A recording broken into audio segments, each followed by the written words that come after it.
Coming up, we have an epic Locked On Nets crossover event here, talking with the Talkin Nets crew. Keith McPherson, Robin Lundberg, Hudson Flynn as well along the way. We're going to break down, how do we feel about the NBA All-Star in general? How do we feel about the comments from Kyrie, Irving, and Kevin Durant on trades in the NBA? And what are the expectations for this very new look roster over the second half of the season? We'll break it all down coming up next. You are Locked On Nets, your daily Brooklyn Nets podcast. Part of the Locked On Podcast Network, your team every day.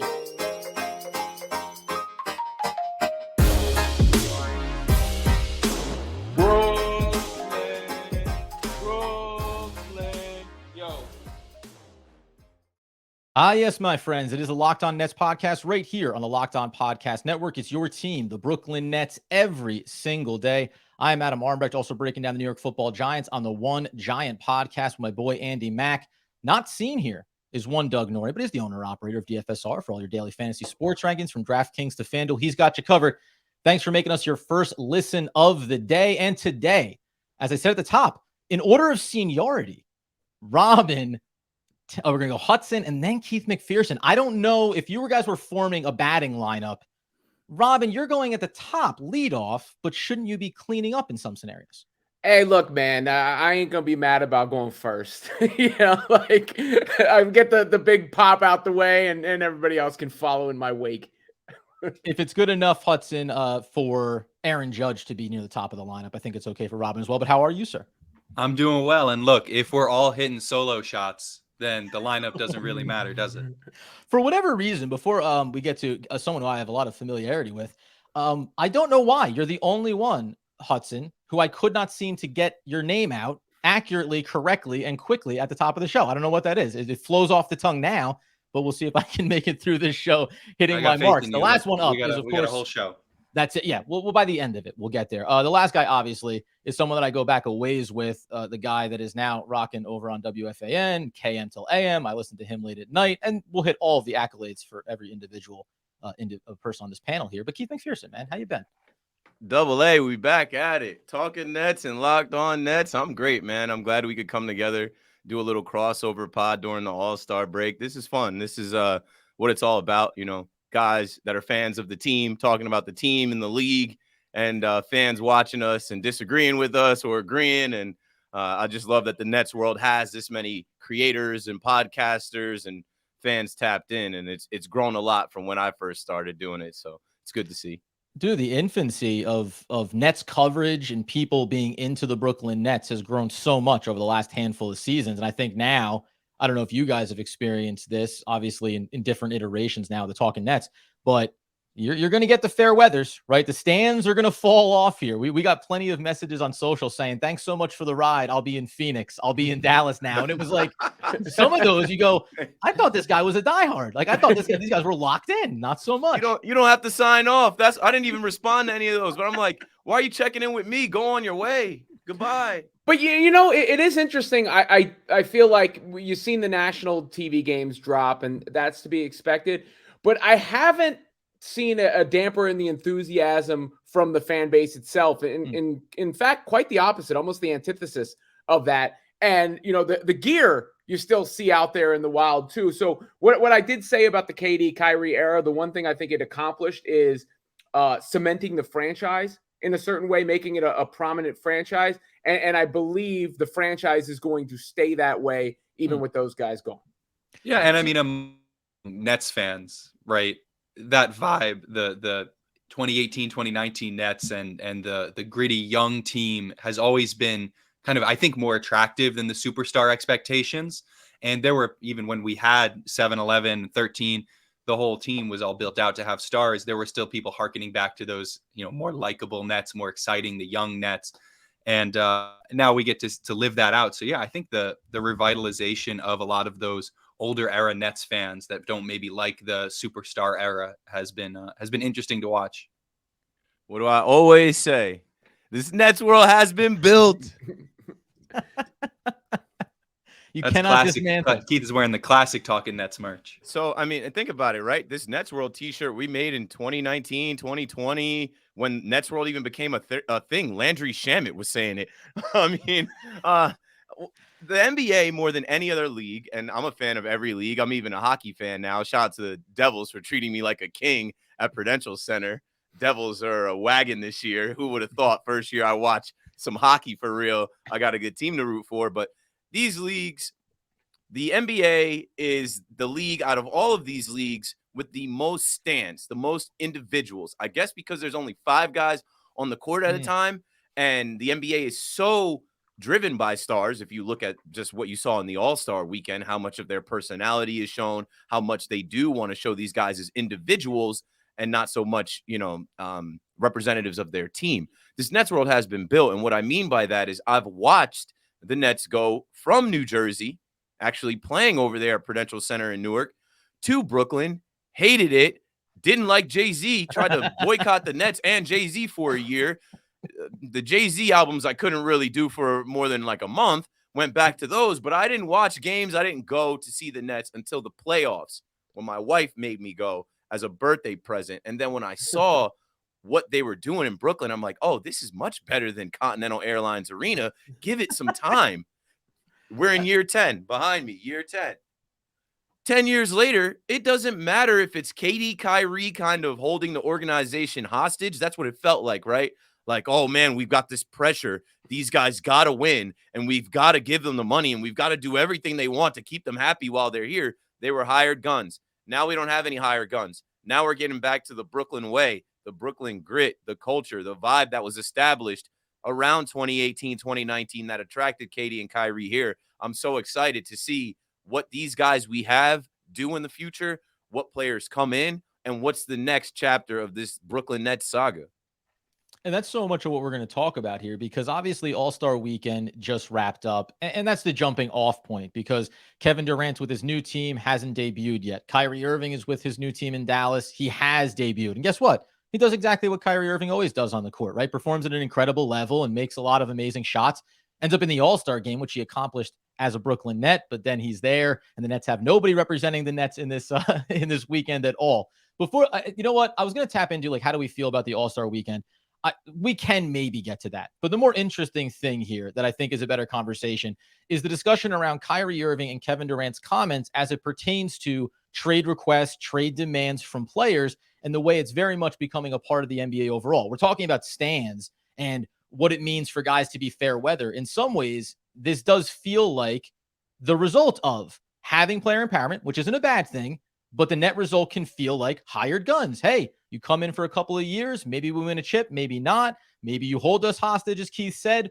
The results kind of become secondary to the idea of I can make moves as I see fit. I want to break these down a little bit quickly here. This is just I'll read the quote first from Kevin Durant. When a player can kind of dictate where he wants to go and leave in free agency or demand a trade, it's just a part of the game now. So I don't think it's a bad thing. It's bringing more excitement, to the game. The second one here quickly before we get into reactions is an audio clip from Kyrie Irving speaking on the trade demand and whether or not he, by the fan base, organizations or otherwise, should be judged for those choices. What's a bad situation, and why doesn't anybody have the ability to ask for trades? That's my question. It's just, when did it become terrible to make great business decisions for yourself and your happiness and your peace of mind? Not every employer you're going to get along with. So if you have a chance to go somewhere else and you're doing it legally, I don't think there's a problem with it. Again, the speculation and narratives is what makes this entertainment kind of seem a little bit more important or more priority than it actually is. Like, it's my life. It's not just a dream that everybody can gossip about. I take it very serious, and most of the work that I do doesn't get seen. So I don't know if it'll ever be truly appreciated, but. So when you hear that, Robin, like, what is at the high level first, because it's coming from two different players, and I think we associate Kevin Durant and when he speaks on something, at least for myself, whether or not I agree with him, I usually always say, oh, there's a thoughtfulness around what he's saying, whatever the topic may be. At the highest level, or drill down on either one of these players, how do you feel about the perspectives they're presenting and the ability to say, yeah, I'm all set here, I'm ready to move on, regardless whether it's 1 year into a 4-year contract or in the middle of the season, having just opted in before the season started? Well, Kyrie's gaslighting everybody, right? I mean, Kyrie opted into his own deal.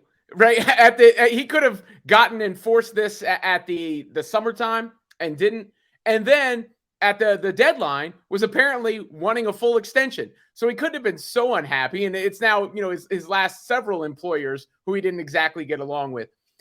The problem here is, well, one, I don't think Kyrie and KD are indicative of players typical, right? Like especially Kyrie, but they're unique cats, both of them in their own way. So I don't say you can take their situations and apply it to everybody, right? I don't think it's quite applicable. As far as the demanding trade stuff, at some point the drama gets to be a little bit too much. Free agency, fine, you're through your contract, but Katie was on the first year of a 4-year extension. You can't develop an attachment to a team and a group of guys if at the second there's any sort of angst or drama, you have to worry if they're going to demand a trade. And I think that's a common theme with the NBA right now. And I say this not as some hater. I'm an NBA fan my whole life. It's always been my favorite sport. It's been the sport I've defended the hardest against haters and anybody that would say, like the whole oh, college, they try hard. The NBA is such a higher level than that. But we are getting to a point where it feels like the NBA is insulting its fans. And that comes from the load management aspect where you don't know who's going to play on a given night. I like what Anthony Edwards said at All-Star Weekend. That comes from the All-Star game itself, where nobody was even trying to play a lick of defense. It was embarrassing as somebody who's loved the All-Star game my whole life. It's devolving. And then you factor in the comments from Katie and Kyrie, and that sort of represents the apathy that some fans may have as far as an attachment goes to players and teams. That's kind of why I like where the Nets are right now, because they feel like the inverse of that. They feel like, okay, we can rally around this Nets team. Bridges scores 45. They ask him, how did you feel? Well, I got to play defense. I just want to win. I got to get it done on that end. So there is that kind of vibe that was missing, that felt a little soulless before. When you look in the mirror, you didn't see yourself like a vampire or something. And now you got that reflection and you can smile, because I do think sometimes, and they got to be careful, a league I love and I always will love, but they got to be careful because there is many instances where I feel like the NBA is insulting its fans now. Yeah, and the NBA is a unique situation with 5 players on the court. Most teams, usually good teams, only have about an 8-9 man rotation. It's so driven by individual talents, and the wealth of individual talent is so great in the NBA. It's a star-driven league, and it should be. And it should be, because of the way that the entire sport is built. It has been building and culminating to a point where stars in the NBA are going to dictate who wins, who loses, and will have all the power. And that makes sense, right? And I am all for player empowerment. It is no mystery, and there is no obscuring the fact that the billionaire owners that own each of these teams or govern each of these teams, whichever language to put around it, that those owners are the ones that have a different echelon, a different level of power when compared to the millionaire players, even LeBron James, a billionaire player.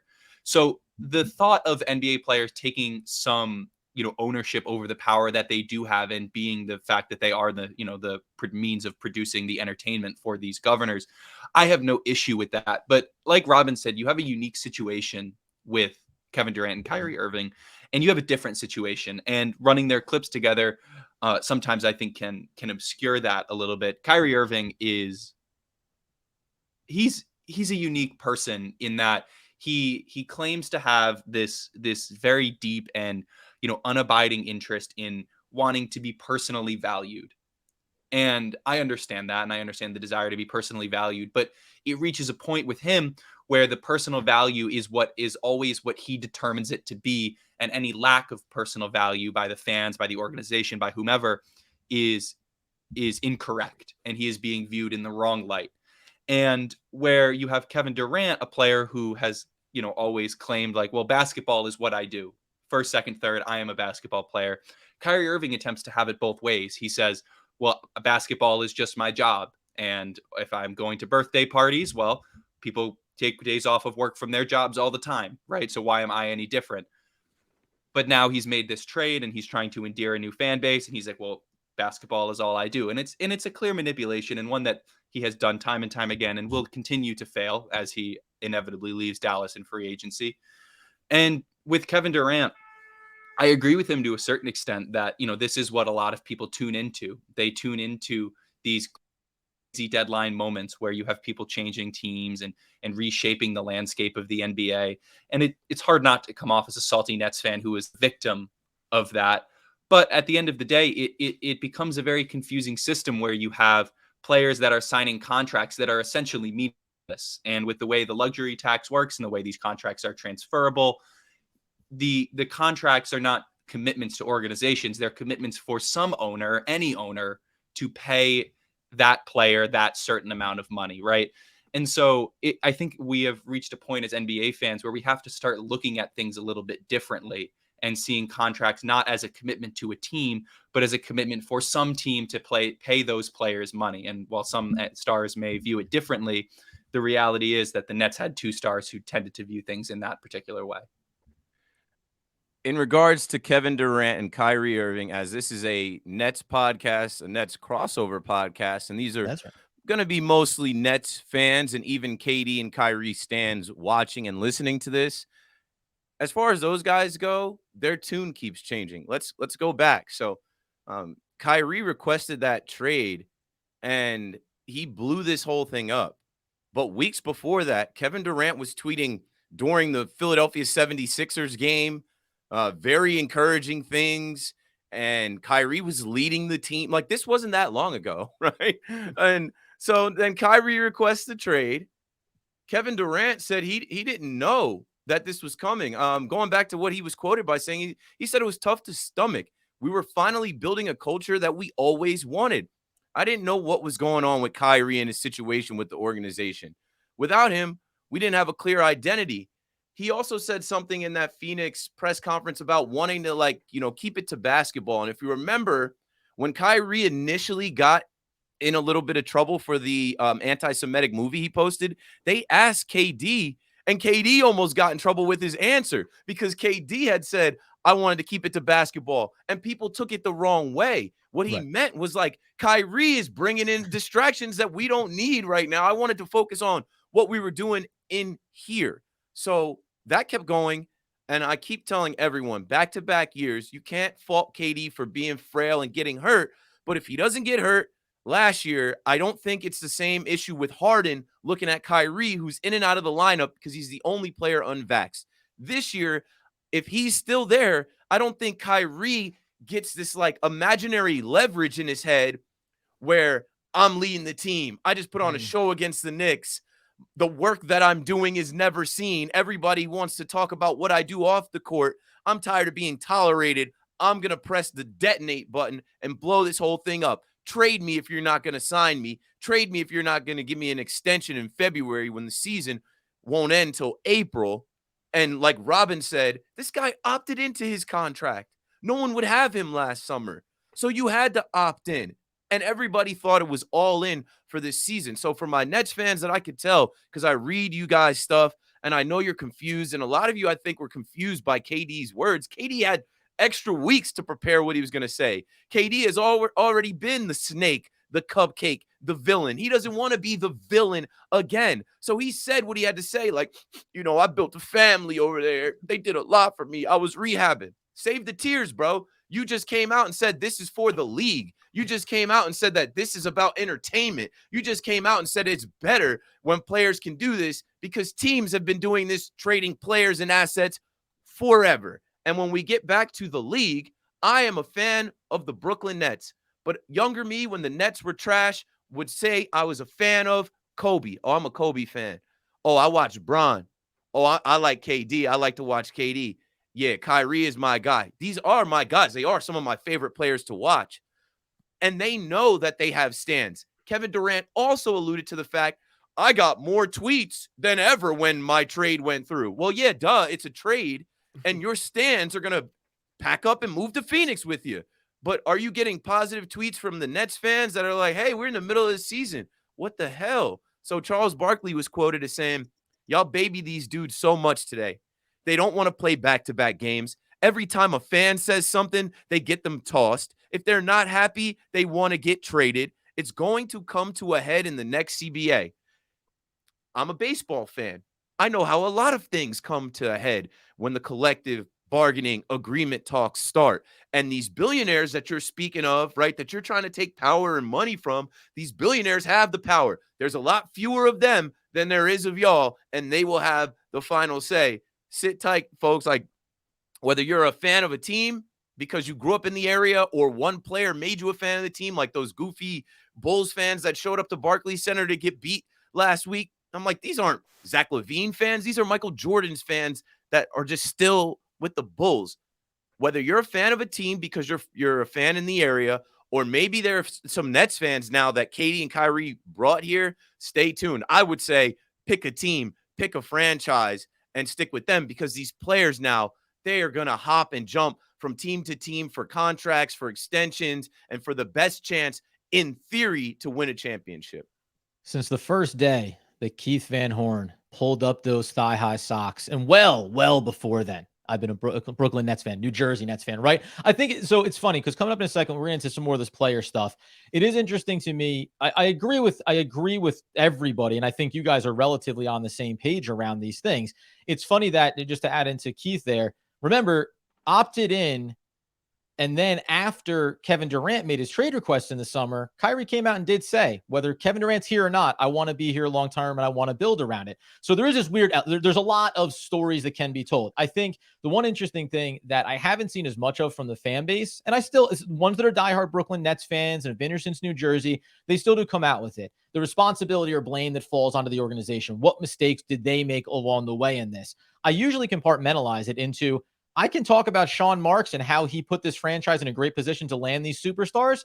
And then I can talk about the misses, whether in free agency or otherwise, buyout market, decisions that he could have made, trading for Harden, all those things. Like, you can compartmentalize two different aspects of an organization and say, there's what the team did, there's what the players did, and then there's what happens together. And there does seem to be a unique disconnect from this idea that Kevin Durant and Kyrie Irving were so tied at the hip to one another. And yet a lot of examples of times where they didn't seemingly know what the other one was going to do. Keith, before we move on, what's up? It's all nonsense. It's all nonsense. Kyrie's the same one that told you, I grew up rooting for the Nets. I want to be here. Well, that's everybody's line. That's every player that goes to any franchise, right? That they from the area. Nonsense. What happened to that? I mean, every time Kyrie got announced at their arena, it was Kyrie Irving, Duke University by way of West Orange, New Jersey. Kyrie's home. Yeah. Kyrie's home. Of course. Kyrie's home. We like, and don't you want to, like, if this had all gone right, if this had all gone correctly, you'd love to hang your hat on that, as cliche as it may be, right? The player from our home state, like, you'd love to be able to hang your hat on that if it works out. This didn't go correctly because that player was a consistent headache and forced the organization's hand so many times. He didn't show up half the time, and he brought hella distractions in. We can't give you 4 years, $200 million after supposedly, the last 4 years. Like, the point of being I'm the hometown kid is about making sacrifices for the franchise, right? Is about putting the franchise above yourself because you were a fan first. Kyrie is above all of that. Kyrie's smarter than all of us. You know that. Look, Kyrie, who wouldn't want to root for Kyrie, the basketball player? It's unbelievable. I wish he was my favorite player. It's just not possible. And by the way, that was always our compartmentalization, Doug and I, when we talk about it on the show. It's Kyrie Irving, the basketball player? Yeah, 8 days a week. I only want to see Kyrie Irving play basketball. He's one of the best players. When you watch him do things on the court, it makes you lose your mind about how good he is. And I do think all the other stuff is, again, it's always what waters down what a good player is. And one of the funny things is, like, I heard people, when you did these, by the way, things that, like, Doug and I don't love, top lists, top 25, top 10, whatever it is. When people put those lists together and Kyrie Irving gets put somewhere near the 50s as opposed to near the top 20s, it's about everything else, not basketball related. And I'm not saying that's not justified, but that's the impact that his non-basketball career, his non-basketball life has had on the perception of what he is as a pure basketball player. And that includes availability and what your teams actually accomplish when you're a part of them. Well, I think he's been the root, at the root of every issue that we're talking about. And you discuss management. Look, KD deserves some blame for that too, because KD came here in large part, it seemed like, Kyrie was the guy. I read recently that the Nets were interested in Jimmy Butler to pair with KD. Imagine if that had taken place. I think the whole tune is different.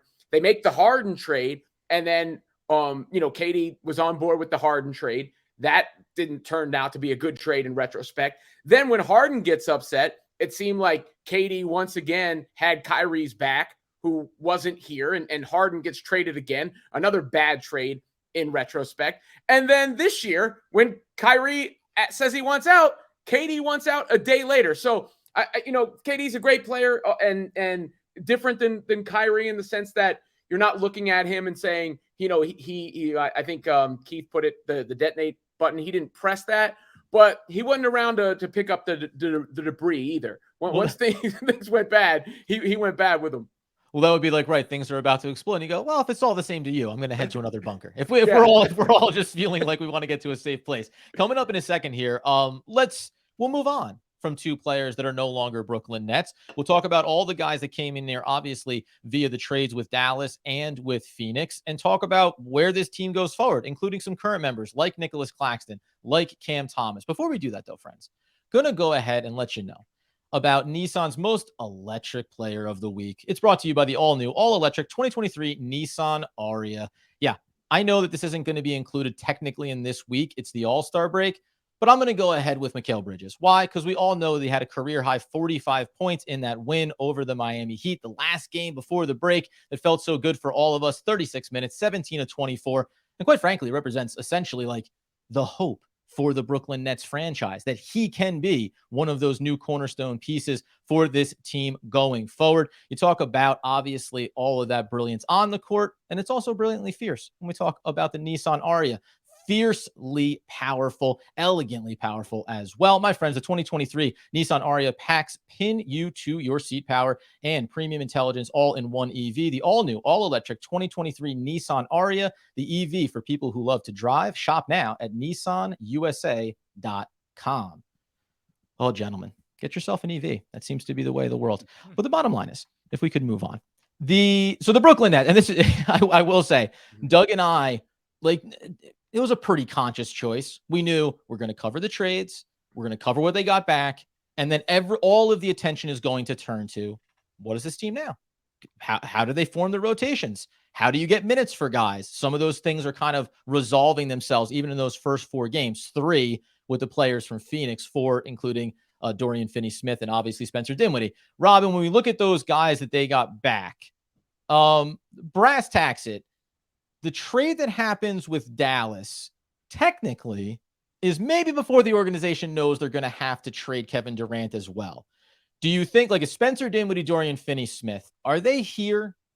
Are they here for the pseudo rebuilding process? Or is this a talk to me in the offseason, Mikal Bridges, Cam Johnson? Those are the real pieces here. Obviously, Bridges under contract. Cam Johnson, they'll be able to match him. There's already been speculation around what Phoenix wasn't willing to go to for him in a contract. How do you look at these new players that were brought in?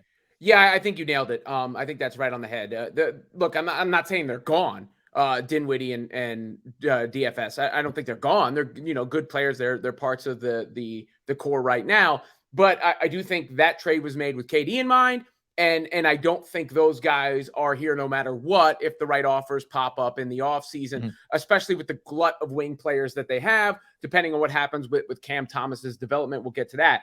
But of all the trades that the Nets have made, quiet as kept, I think the KD one's the best one. They get the draft picks replenished. That's one thing. But it wasn't just about the draft picks being replenished. A lot of energy was spent around that after they made the trade. Oh, it's a rebuild. It's a rebuild. They got pieces back, too. They got pieces back. Cam Johnson is a guy who I don't think has hit his ceiling. He's a do-it-all kind of player. The last, I think, piece to elevate him another level is his ability to break you down and create for himself a little bit. Yeah, on ball. As far as fitting in with everybody else, he's already there. He's relatively young. He seems to be getting better and better. I see him as a highly valued player around the league. And internally as well. So I'd be surprised if the Nets don't sign him to a contract this offseason and look at him as one of their core pieces. And then, of course, there's Mikal Bridges. And I'm not so sure. I saw the reporting that Bridges wasn't in the offer in the summer. I'm not so sure Sean Marks didn't have his eye on him the whole time. And as soon as he was included, that's when he pressed, all right, let's go and let's do it because – So you think that summer discussion around, hey, Kevin, we'll move you if we can find the right deal, specifically with Phoenix being the one. It was already reported, didn't want Ayton back. And it was really, hey, if the right package, there actually was guys there, just couldn't get that owner, obviously new ownership now, to commit. Yeah, that they started the negotiation, right? And what do you see with new ownership? They want to make a splashy move. So Ishbia comes in, all of a sudden KD's traded. And I took a lot of faith in the fact that Suns fans were devastated to lose Bridges. You know, always my favorite part of trades. When that other fan base is devastated, you go, we've done something right. Yeah, the guy coming back in. And I've watched the Suns in the playoffs and everything, and Bridges was always a good player. You could always see that. But I kind of slept on his potential a little bit because he played off ball so much. This year, he started playing on ball a little bit more when Devin Booker was out. I think he averaged 23 points a game over that stretch. And when you watch him since he's come over to the Nets, it's not like these are fluky things. You know, he's hitting those pull-up jump shots, like off the bounce, boom. He's operating out of the pick and roll as a ball handler, creating for himself and others. We knew he moved without the ball. We know he can spot up, shoot the three. We know he can defend. You know, there's a little bit of the KD in him when you see him rise up. There's a little bit of Kawhi Leonard in him when you see him rise up. And you don't want to go too far, but when you get his level of commitment and the head that he seems to have on his shoulders and the increased opportunity that he seems prepared for, I do believe that the Nets may have landed their guy, you know, or at least one of their two guys that going forward. Hudson, do you think that in your response, do you think that Mikal Bridges has the next level to get to, right? Because when you look at NBA players in general, 26, which is what Bridges is, it's what Johnson is, you scratch the next level of the surface. Now, there's a difference between playing with other superstars. It's funny you bring up before there about Jimmy Butler. Like, he's a guy that he was like 24, 25 by the time he had one season playing 35 plus minutes and not really looking terribly productive. Always had the defense, didn't have the other side. Do you think that Bridges can be the guy that kind of sees this next level here? We're not expecting 45 points a game, but that's something different beyond what we saw in Phoenix. I think he can be, and I think probably more than anything, I think Sean Marks believes that he will be, and that he believes that he has the pedigree to make him that. You have to remember with Sean Marks overlapped for 3 years with Kawhi Leonard in San Antonio. And I see a lot of Kawhi Leonard, and maybe that's an over-optimistic comparison in Mikal Bridges' game. And I think that if you are looking at a player that Sean Marks has had his eye on and wants to have, I think he fills every single box and then some, right? I compare that to a player like Cam Thomas, lots of potential, but maybe doesn't fill all those boxes. I think he's a Sean Marks guy, and I think that he is the highest capability, the highest ability player that Sean Marks has ever had fit his exact mold of what he wants from a star. I don't think Mikal Bridges is going anywhere anytime soon, because I think the Nets have landed a guy that they believe, at least under this current administration, is that guy for them. And I think they have the pieces to surround him with talent and to get him potentially another star. But when you're at these players that have made this jump, it has been when they have gone from, you know, super teams. And I feel comfortable saying that the Suns before landing Kevin Durant were a bit of a super team. It's when they go from that level and that caliber where they are not the primary ball handler. I mean, what was he, option 3? To becoming that primary option. And he has never had an outburst like he had with 45 points for the Nets. He never had that with the Suns because he never had the opportunity. And now he's going to have that opportunity. He's going to have it and then some. And when you look at this Nets roster as a whole, the Nets have what I consider to be gold dust in the NBA. They have every single wing player that every single contender wants. They have, I mean, there's a reason Mikal Bridges was being offered up. 4 firsts was being attached to his name. Dorian Finney-Smith, 2 firsts. The Nets spent a first on Royce O'Neal. They could have probably have gotten that back and then some at the trade deadline. They have a ton of pieces, and I think they are going to commit themselves to building around their crown jewel of this new era of the Brooklyn Nets. And I think that's Mikal Bridges, if I'm being completely honest, especially from an organizational perspective. Yeah, it's interesting, Keith, just in the idea of mentioning there, Hudson, around the pass-through possibility, going to Memphis, 4 first-round picks. Because one of the things I always thought about with the Kevin Durant trade, you have to look at it in totality. Now, whether or not they keep Bridges, and that's what his value is in the league, or that they end up moving Bridges and get multiple more draft picks. By the way, the old Rudy Gobert trade comp, it was never going to match up. Like, everyone thought that was going to seismically shift what trades look like at the NBA level. And the reality was everyone looked at it and said, it's not our fault that they went and did that. We need to be able to reset expectations.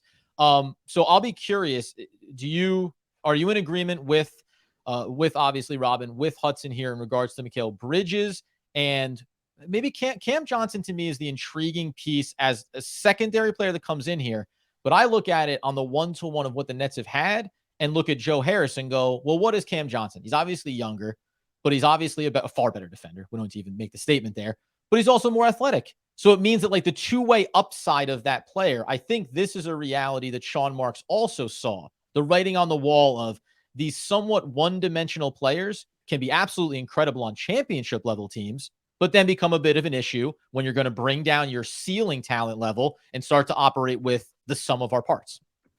The biggest thing for me with Mikal Bridges is his availability.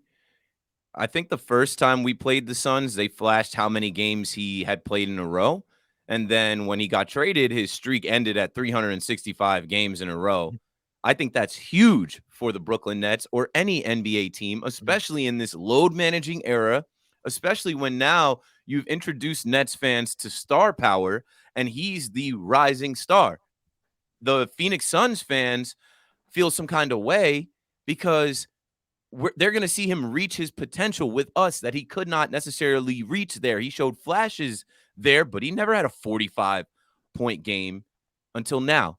And so I don't think the Nets move on from him. I think they build around him so much so that they build around him and his twin, Cam Johnson. They call each other twins. They went with numbers 1 and 2, thing 1 and thing 2 as their jersey numbers for the Brooklyn Nets. I think this all-star break is so important for this team. Please don't forget where they are in the standings. Please don't forget that these guys, like, I listened to Brooklyn Nets radio. Shout out to Capper and Carino. They had Cam Johnson on after the last game.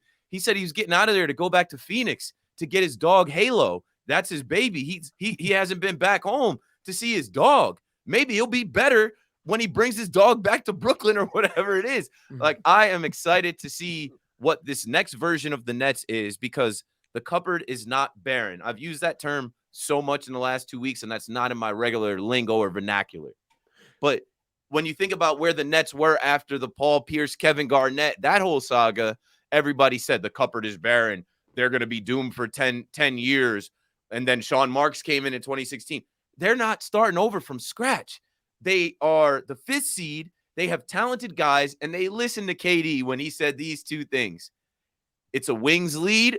Okay, we need wings. Let's load up on wings. Royce O'Neal came over. Dorian Finney-Smith. We got Cam Johnson. We got Mikal Bridges. We got too many guys now.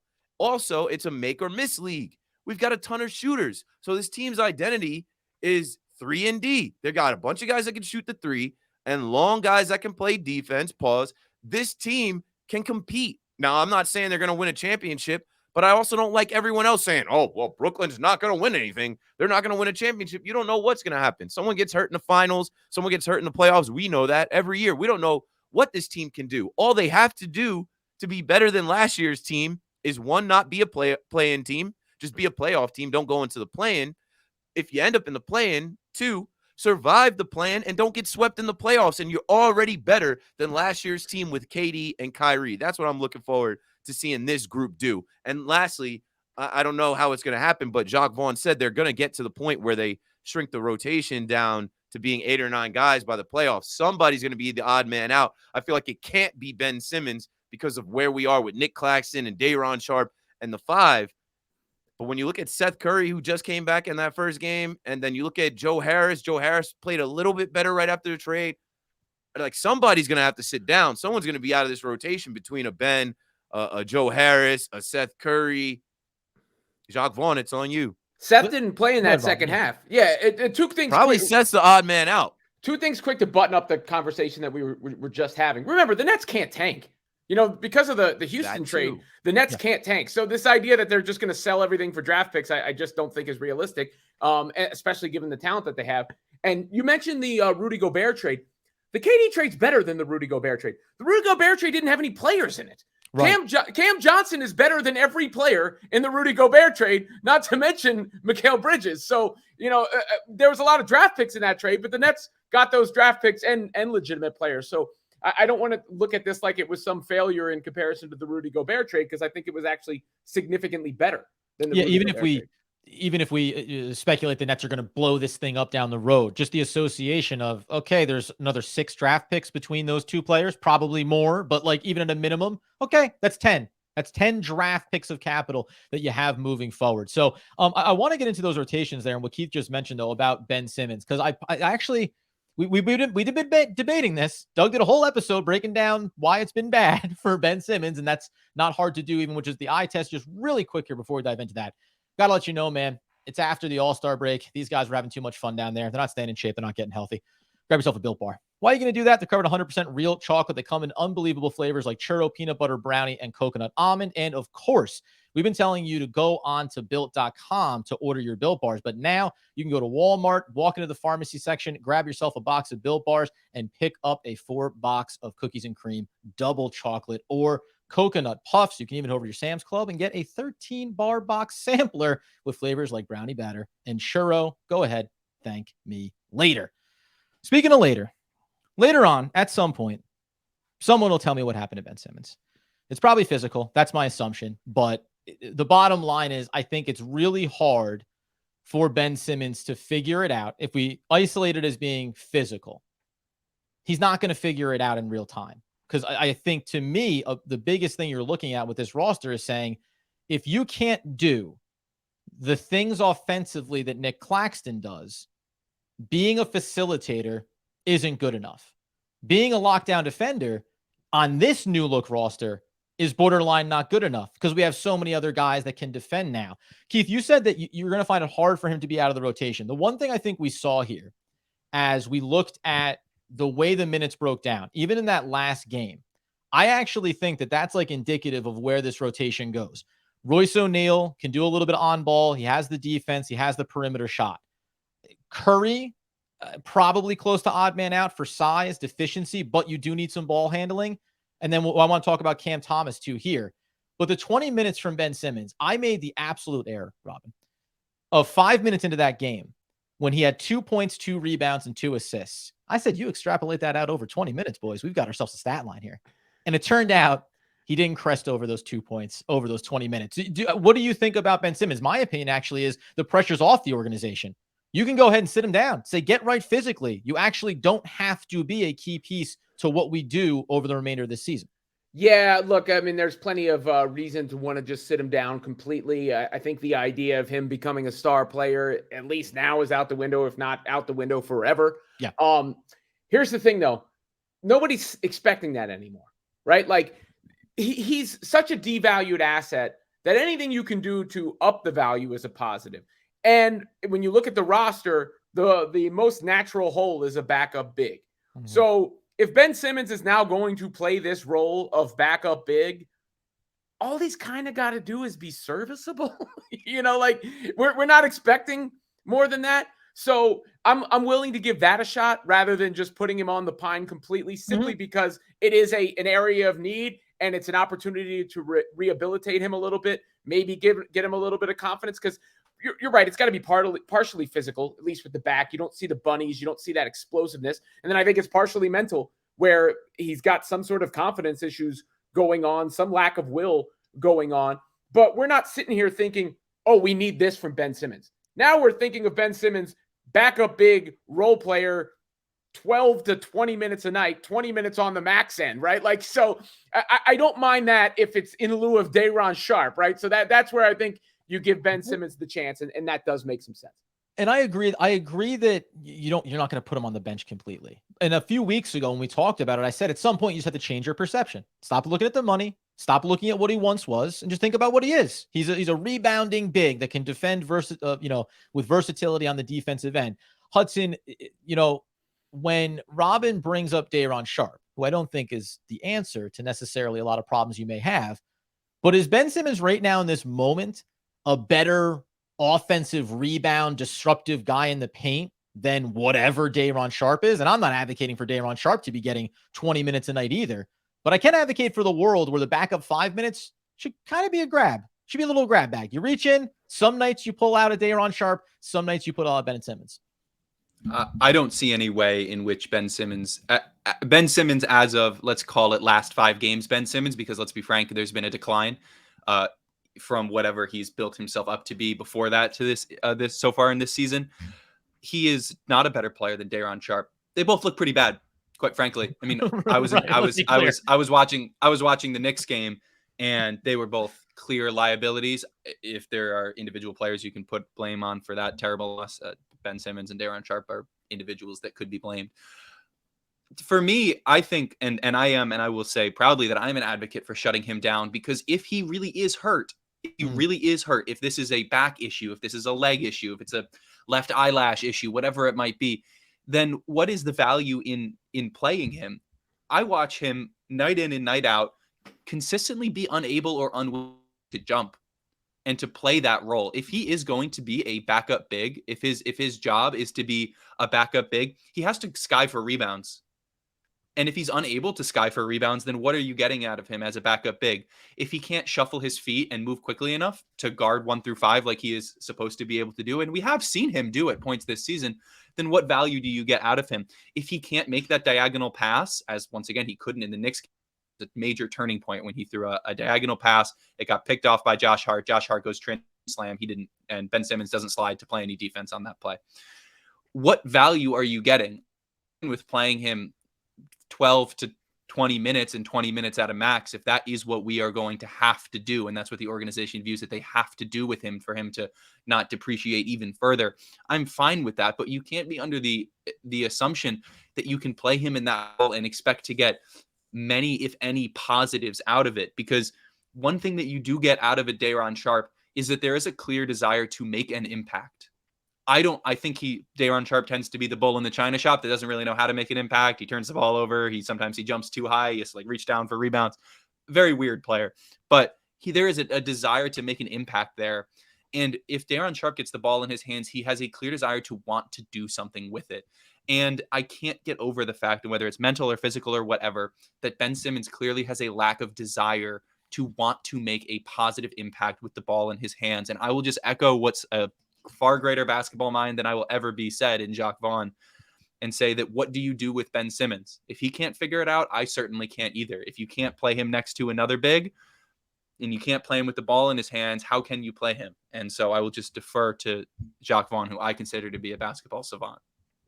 Out of all of this nonsense that Nets fans have had to go through this 7-11 KD Kyrie era, you literally have 3 top 75 players. Kyrie's left out because he's ridiculous. But you have James Harden come in to join KD and Kyrie, and after it's all said and done, you're left with Ben Simmons. That's what I'm more mad about with the organization than not extending Kyrie, than not trying. You know what I'm saying? That was pretty dumb. You were the only organization willing to take this guy on, and now, I never wanted that move. The Harden trade, I think Hudson and I both were yeah, if you can get Harden, get Harden. But trading Harden again after you gave up guys that we loved, to end up with Ben Simmons here, where essentially I'm rooting for Daron Sharp. He's our guy. We drafted him. He's in year 2. And in that Bulls game, they started him because Nick Claxton, and shout out to Clax, but I feel like Clax was a little down because Kyrie and KD got traded and he needed some rest. He needed an emotional support day. Daron started that day against the Bulls. I was at that game. Man, Keith, you turn a corner, man. Geez, now you're attacking poor Nick Claxton. Jeez, yeah, because I just can see through. I've been watching this team. I can see through the nonsense, right? And I know, I even blame Ben Simmons a little bit for Kyrie, because Kyrie, he let us know, right? Ben Simmons got scratched in the eyelash. I forget who it was against, and he checked out of the game. Yeah. It was the game that Cam Thomas ended up, I think it was a Wizards game. Cam Thomas ended up going for 40 that first time, and the Nets won with 8 players left. Seth comes out of the game. Markieff Morris comes out of the game. Ben Simmons at that time went out with an eyelash from what we saw, but then even Jacques Vaughn post games Ben has knee soreness. I don't know what to tell you. And then how does that turn into a back injury where he's pedaling in Madison Square Garden a week or 2 after and misses 5 games? I can read between the lines. So what I'm saying here, so I don't take forever in saying this, is I'm rooting for Daron Sharp, because the Nets did not get a backup big during the trade deadline. They had to focus on removing KD and Kyrie and ending this era. So now you're stuck with a Nick Claxton, who I feel was good friends with James Harden, Kyrie, and KD, and is feeling some type of way that he's left here without them. I watch how he responds after this All-Star break. He was having the best start to a season since we've seen him, and this whole thing gets blown up. Hopefully he's got his head together. But now you're relying on Nick Claxton, and you have Day'Ron Sharpe, who's not there yet, but he's shown you he's been all right, and we need him to take another step because, we'll be forced to play Ben Simmons, and I think it's coming from the top to play Ben Simmons because of the name, because of the contract. I don't know what other reason you keep running him out there. He's got no bag. I can score from 2 feet away from the basket.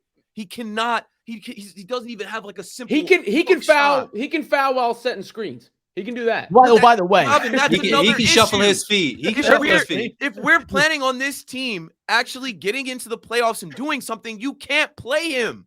You can't play him late in games. He's going to foul out of games. Himself on purpose. He'll foul himself out on purpose. So because he in doesn't have to all, play. in all of these things, which are all valid talking points, the thing that we always went back to was like, it's the screen setting at the top of the key. The thing where somehow he commits a foul there. Or I pointed this out, it was only a couple of games before the break. He got the ball at the top of the key. His back is to the basket. He makes a 180-degree pivot with nobody on him, and then just waits and gives up the dribble and waits for someone to come to it, waits to distribute. And that's the mentality piece of it. There's the physical side of it, and then just the mentality, just the basketball functionality of them, where it was, there's nobody there. Even just dribbling into the paint makes a difference to what defenses have to do. But I knew that Ben Simmons would get us riled up here. Keith, anything that you want to close out on that before we get to the last thing I do want to touch on is, because you mentioned Day'Ron Sharpe.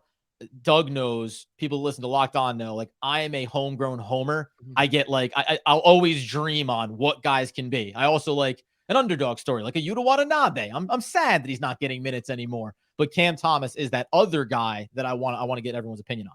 I fully believe that Kyrie, as he was leading the team, as he was, closing out the fourth quarter, as he was talking about the work that he's put in that people don't see, I think behind the scenes, he's seeing a Ben Simmons who does nothing but show up in Gucci, Louis, Fendi, Prada like he's some type of model. He does nothing besides go out in Soho and have paparazzi chasing him down because he's with the next hottest model.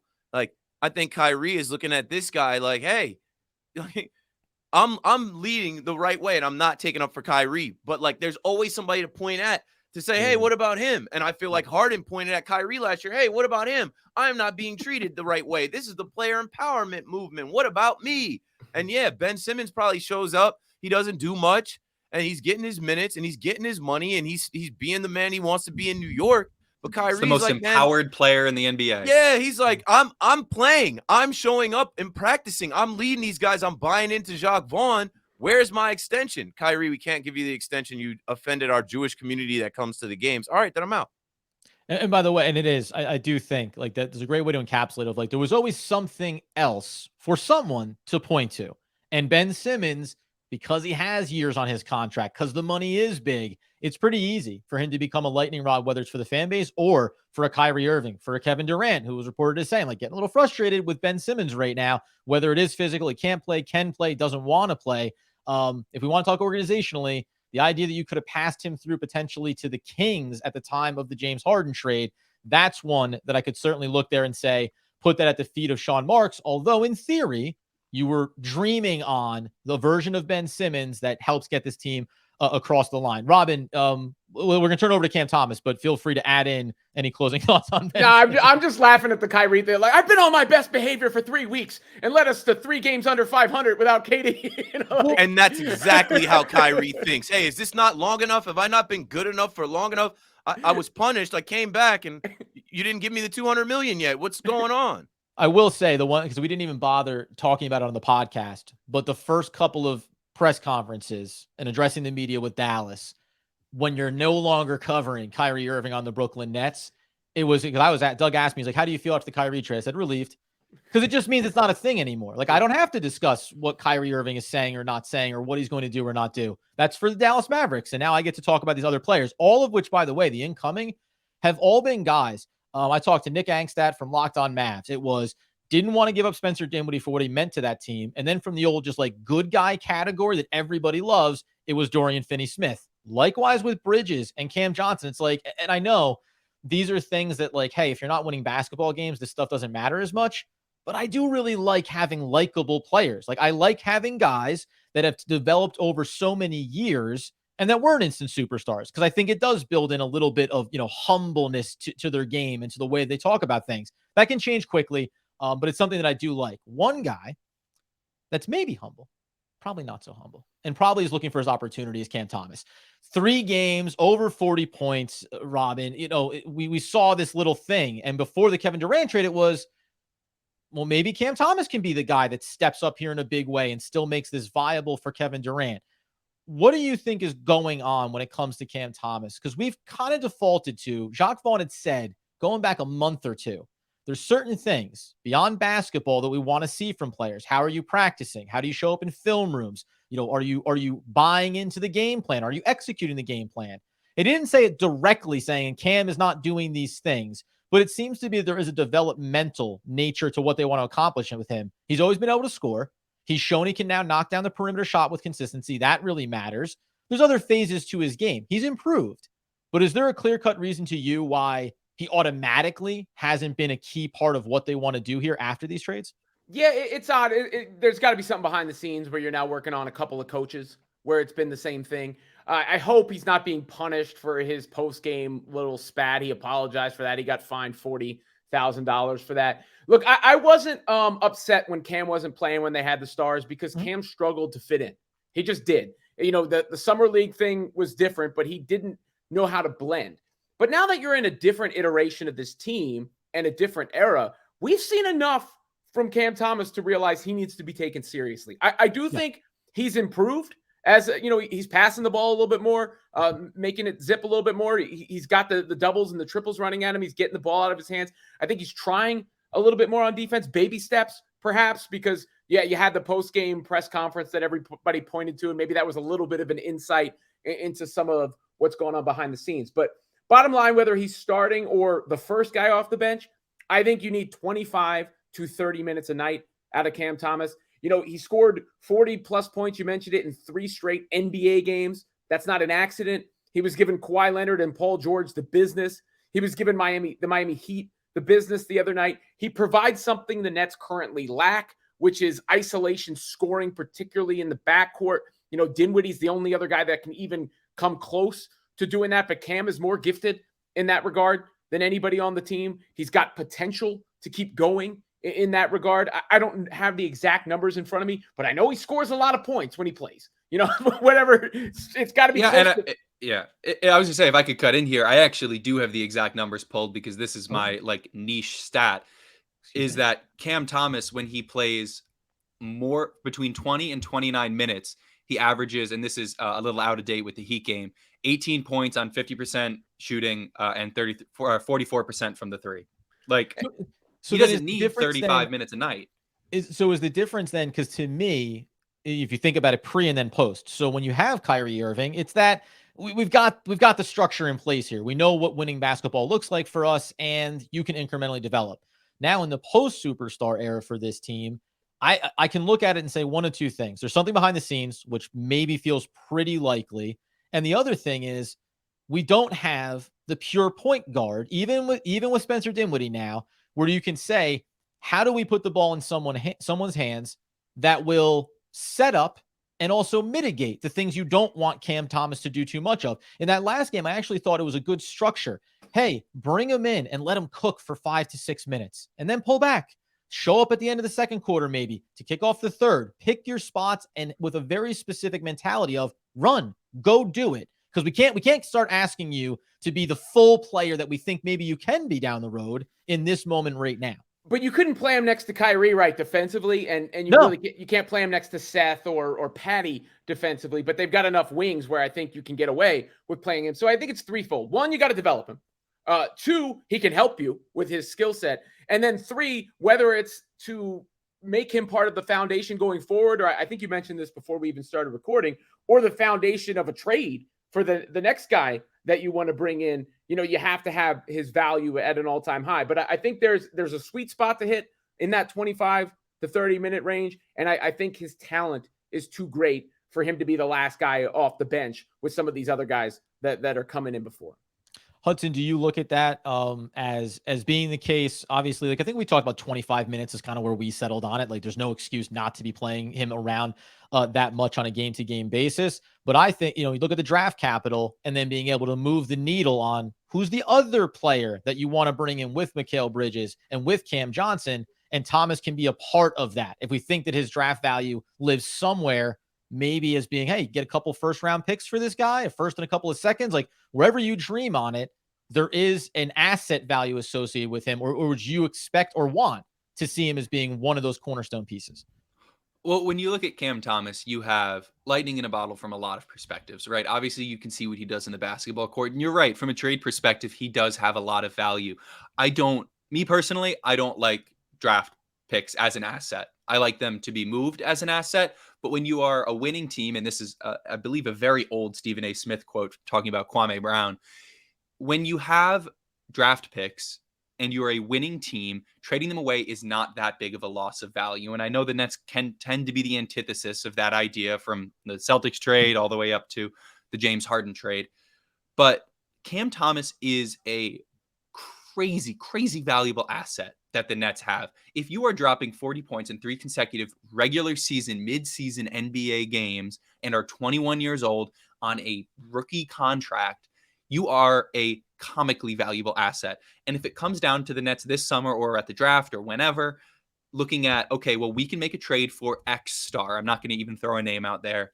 And Cam Thomas is what pushes the Nets over that, that hump to get a star next to Mikal Bridges, someone who they think would work. And we can go right back into NBA contender, NBA championship contender, and we can make that jump. You always make that trade because at the end of the day, Cam Thomas is a very valuable future asset, but not as valuable as a Nets team that can go into win now mode. And we saw that with the James Harden trade, and maybe it wouldn't work. It wouldn't work this time yet again, but who knows? And I'm fine with making that move. But for as long as you have Cam Thomas, putting him on the bench is making him a depreciating asset. He is at his most valuable when he is scoring a lot of points and when he is growing in a lot of phases of his game. And I think that's something that a lot of Nets fans miss. And I think we've missed it on this podcast. Cam Thomas, since he has gotten increased minutes, has shown an absolute ability to be able to facilitate.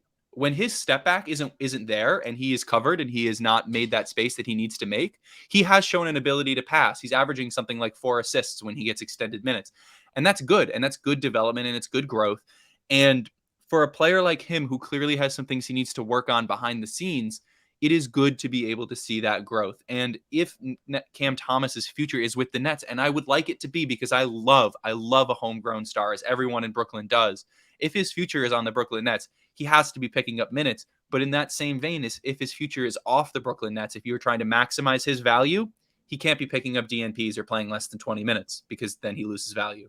3 assists per game over that month, where he did have 18 and 21 minutes in there, a couple of 4 assist performances. I agree with you, by the way, that like you're seeing that next little phase of his game develop.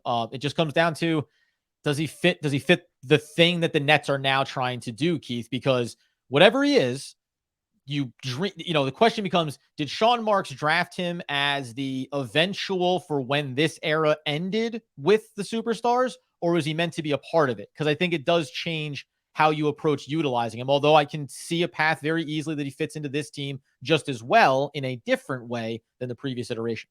Yeah, I think Sean Marks took the best available player with that pick, right? When I went back and watched his tape at LSU, I'm like, this kid is a scorer. He is a bucket, and he's going to play. He made NBA history already. He just counted against himself with the comment after the game, like a kid, bringing some negative attention. I saw people say, oh, you get the toxic players out of Brooklyn and now Cam Thomas. And I'm like, nah, it's not that big of a deal. It'll blow over. But I also think this, Jacques Vaughn has seen Cam from the time he entered the league till now. He knows what Cam is. He's still trying to get intel on Mikal Bridges, Cam Johnson, Dorian Finney-Smith. He's still trying to figure out his rotations. He's still trying to figure out who is who and what is what and how he can best deploy these guys to win games. Cam Thomas is attractive to any NBA team. He's instant offense. I think right now he's in the 6th man of the year type mold or role. Like, we need you to come off the bench and score. When guys are quiet or guys go cold and we need instant offense, when we can't get a shot, we're going to depend on you to create a shot. He's going to play, especially on this team now without KD and Kyrie, and without them on the floor. He shined 3 nights in a row. Like I said, I think he counted against himself with the mistake he made in the post-game comments. And even some people were mad with how he handled himself after he came back and played in that last game. He was just kind of short with the media, and I think that was him tightening up. Like, hey, I can't be too friendly or loose around you guys. I might make a mistake, and I'm not wild about. And he ends up right. This is the guy we're talking about, never smiling when it was KD and Kyrie on the team. Ain't shit funny. I tried to buy one of those ain't shit funny shirts. It wouldn't take my money, Cam. Come on, bro. You're trying to sell merch. It's not even letting me put my credit card information in. That's another L for you, bro. I was trying to give you some of that money back from that $40K that they popped you for. But yeah, I expect him to play, and I expect him to be effective. He's young, though, and that's what I keep saying. He's a second-year player. He's 21 years old. They know that they can do that to him. Jacques Vaughn is a former player, veteran. He's putting respect on the veteran players first. Cam's just got to keep earning his stripes. It sucks as a young guy. He said, you'd be foolish to think I don't want to play in these NBA games. Everybody wants to play in these games. But you ain't been around long enough to earn that yet. Keep showing up, and I hope that his mentality behind the scenes is right and that he's not frustrated. He learned a lot from Harden, his favorite player entering the league. He learned a lot from Kyrie, a Kobe disciple. Kobe was his favorite player. Harden was favorite active player. He learned a lot from KD because they're both scorers and would compete and had a back and forth over, as a rookie, who was a better scorer in the league. Let's just hope he didn't learn the player empowerment, force my way out, be insubordinate from them, and hopefully a drafted player by the Nets stays here and becomes a star where we, drafted him. Much in the way, like Nicholas Claxton in his 4th year, still just 23 years old. You mentioned Cam Thomas is 21. He won't be 22 until next October. So, we talk about that development and growth. Hey, year over year looks dramatically different and better this year than last. He's going to be a star. And by the way, I think, I don't know where you guys fell on it, because when they first drafted him, and then we'll wrap this one up. If you're a Locked On Nets fan, this is what they call an ultra deluxe edition of the podcast, when we go completely off of our structure, because that's what happens when you have great conversation like this. When you think back to Cam Thomas and the pre-44 3-point, 3-game performances, when he was drafted, I was same thing you did, Keith. You draft best player available. In the moment when they drafted him, I thought, I don't know if they really need this guy on this roster, right? But then you go and you watch and you get excited about it and you see what he can be. Fast forward, like the world where everything since he was drafted, the best you could say was, well, in that Vegas Summer League, he certainly showed up. There wasn't like enough of this sample size at the NBA level to suggest that he could do it. I always remember him killing the Knicks in Madison Square Garden last year. Right. And that was like, then you go, okay, there's a moment on a really big stage, but can you do this next thing? And this year you got those sample sizes. So I think, if you're a Nets fan, practicing some patience is a really good thing. And it's hard to do because you're always looking for, well, what comes next? And then you lose all your superstars and what comes next? But patience with a player like this, I think, does have payoff, whether it is with Brooklyn or as, Hudson, we're talking, somewhere else, whatever. The bottom line is this kid can be a player like that. I think my biggest question would be, I'll close out on, is he going to be a superstar in the league in the vein of a guy that can score a ton of points on bad teams? Or can he be a superstar talent when it matters most to winning critical basketball games? Those 3 performances, 1 win in those 3 games, they're all electric, high volume shooting. It's awesome. But can you balance your game with other high caliber players? Like, that's the next little phase for him. And I anticipate that he'll get there. Closing thoughts as we go around the horn. Robin, any places that people need to know about you? I'm going to go ahead and say most people know about you. Sports Illustrated, check it out every day. I got a bunch of shows coming up on Sirius XM this week, doing a show with Michelle Beadle tomorrow, hosting for Mad Dog on Wednesday. And obviously Talkin Nets here. As far as Talkin Nets goes the rest of the year, look, I'm excited about this team. You don't want to get too far ahead. One of the things I like is that we're not getting too far ahead of ourselves. Like, we're not sitting here working backwards from the championship, right? Like, how do you get to the championship? You kind of can take it day by day, game by game, and watch this team develop and grow. And I do think this is a competitive team. I do think this is a team that, if things went and broke every which way for them, could win a playoff series. That kind of team. And we'll see where they wind up. But they also have the assets to make something happen in the summer going forward. So it's not all doom and gloom. The word you used earlier that I think is operative, it's almost a relief. It almost feels like a relief and a renewed energy. So, Mhm. yeah, everybody got to laugh and say, ha ha, it all fell apart. But I think for the most part, Nets fans are happier now than they were just a couple of weeks ago. We knew it was going to end. I'm fine with how it ended. Hudson, anything for you? Yeah, in terms of following me, I mean, Yeah, whatever you certainly, want to do. definitely, Yeah, you want people to know about it, definitely follow Talkin Nets. Bigger and better things always coming from us. It's always very exciting in this Nets community. This Nets world, as Keith said, is built. So that's always been a lot of fun. You can follow me on Twitter at Hudson Flynn _. And in terms of a message to Nets fans, have fun. We're not always looking too far forward, right? We don't have to look forward to, oh, these contracts are expiring, or, oh, what's going to happen in the offseason. We have a fun team right now. And I don't think I need to say this, because I think the Nets fans that have stuck around, the ones that are real Nets fans, I think they are committed to this team and committed to having fun this season, because in that Heat game really showed it to you. The reality is that the Nets are a team that nobody wants to play. Nobody wants to come up against the Nets. Going playing against the Nets, not going to be a good day. Too many good defenders, too many players that can randomly pop off for 45 points and embarrass your, contending team.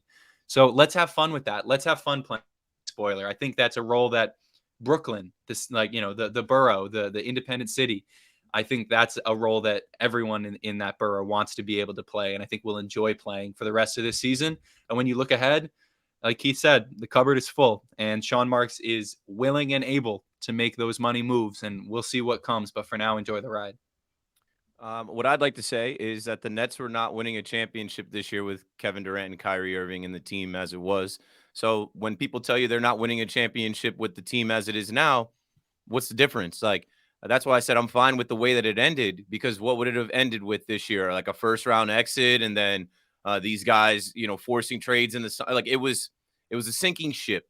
They underachieved, as in KD and Kyrie in the time that they had here. This will wear worse on them in their careers. That's why they're already trying to rephrase things and paint different narratives about the league. And no, Kyrie was booed in Utah at the All-Star game because NBA fans generally look at him as a team cancer, a team killer. KD is known as the guy that won't drive the bus. Win a real ring. Do it on your own.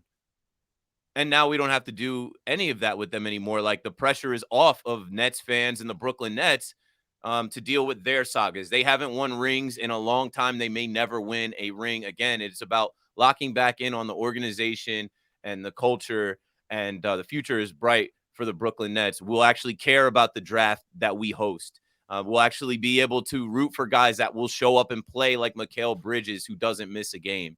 And it's more rewarding to see the team, as we were seeing it, build and get to where they did. I mean, obviously they had the gentleman sweep against the Sixers, but we felt a sense of pride and ownership of the team. I didn't feel like we really owned the team. I feel like the superstars owned the team, and we were, answering to whatever they really wanted. So Nets fans, there's way more of us than there was before KD and Kyrie came here. So I will say that the Nets built this Nets world off of their backs, and we thank them for that. But we move on and we look forward to the second half. We're opening up against the Bulls, who we already beat with this team. And then the push is to be better than we were at the end of the 2021-2022 season. And all the Nets have to do is not be a play-in team. That's already better. Or get into the play-in, get to the first round, and win one game. Don't get swept. And you've already achieved more than KD and Kyrie did in their last year in Brooklyn. If you want to follow me, I'm not hard to find, but I think I hit my max of followers. Yeah, listen, when this all started off in the off season, and I went for the journey of the great run of the month there that got us all kind of swept up in what could be this year. When Doug asked me, what do you expect for this team? While on paper, you could think about championships and all those things. I said, I have a sample size that says this will not be successful. Regardless of what you think it should be, it has not been successful. And that's why I think when Kyrie, wasn't surprising when I said relief. When I was asked again after the Kevin Durant trade, I was surprised that I also felt additional relief. And everything that got communicated here, especially from a fan perspective, that's what I ended up saying after those trades. I grew up in New Jersey, still live in New Jersey, diehard Nets fan, and it's all right. The expectations change. They're going to shift. The timeline moves. but I do feel that energy around being able to be excited on a game-to-game basis to watch this team, watch players grow, and see what they can accomplish. It's a different type of vibe now, and it's one that I'm refreshed to see how many Nets fans have been really dedicated to it. Gentlemen, this was a marathon for me. I'm going to take a nap after this. But the bottom line is Robin Lundberg, Hudson Flynn nailed it going out the door. Keith McPherson, the Talkin Nets crew. Obviously, go find these guys. You know them for their individual work. You can know them collectively on Talkin Nets. All the links for every one of them individually and collectively will be in the description of this episode. And you know our deal. If you're over on YouTube, hit the subscribe button. We passed that 5,000 mark we were looking for. That's in the rear view. Now it's about 6,000 subscribers over there. Help us with that. Help us on the podcast feed. It's all free, and it makes us feel really warm and fuzzy inside. And as we always like to do, a little quote as we get out the door. It's an oldie. It's one that we've used before on the show. But my friends, life moves pretty fast. If you don't stop and look around once in a while, you could miss it. That is Ferris Bueller from Ferris Bueller's Day Off. We'll be back next time, friends, talking all things Brooklyn Nets basketball.